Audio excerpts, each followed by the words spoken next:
Aux grands mots, les grands remèdes. Le Burkina Faso a entamé le 18 novembre 2021, les Assises nationales de l'éducation. Une occasion pour les différents acteurs impliqués ou non de repenser l'éducation afin de trouver des approches de solutions aux différents maux qui minent le secteur, mais aussi de lutter contre le terrorisme dans le pays.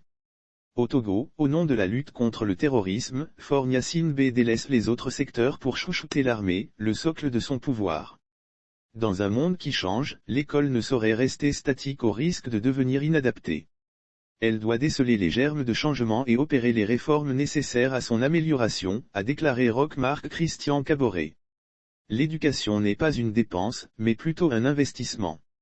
Ce petit bout de phrase, les responsables de l'éducation togolaise semblent ne pas en avoir conscience. Le système éducatif togolais est malade depuis des années. De l'inadéquation des formations aux compétences recherchées sur le terrain, au manque du personnel et de salles de classe, le constat est amer. Chaque ministre y va de sa gestion sans penser à une réforme profonde du secteur. L'actuel ministre des enseignements primaires, secondaires, techniques et de l'artisanat, Dodzi Kokoroko, ne jure que par des notes de service qui ne sauraient constituer une panacée aux problèmes auxquels le secteur est confronté.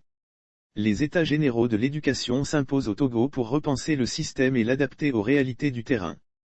Les gouvernements préfèrent la solution du sparadrap. Et les problèmes demeurent. Pendant ce temps, l'armée est fort choyée. Entre 2021 et 2025, le Togo va consacrer 722 milliards de FCFA au renforcement des équipements de ses forces armées. Renforcer l'armée pour lutter contre le terrorisme, oui, mais pas aux dépens des autres secteurs dont l'éducation qui est la première arme contre les maux de la société et les éventuelles crises. Roch-Marc Christian Kaboré du Burkina Faso l'a compris. Les assises nationales de l'éducation qu'organise son pays ne sont pas juste destinées à trouver solution aux maux qui minent le secteur, elles constituent un rempart aux menaces terroristes auxquelles fait face son pays depuis plusieurs années. Nous devons rendre notre système éducatif résilient face à un certain nombre de crises. Vous savez que les terroristes travaillent à empêcher le développement du système éducatif parce qu'ils savent qu'un système éducatif développé développe un pays et permet aux acteurs de ne pas s'enrôler ou de ne pas se radicaliser.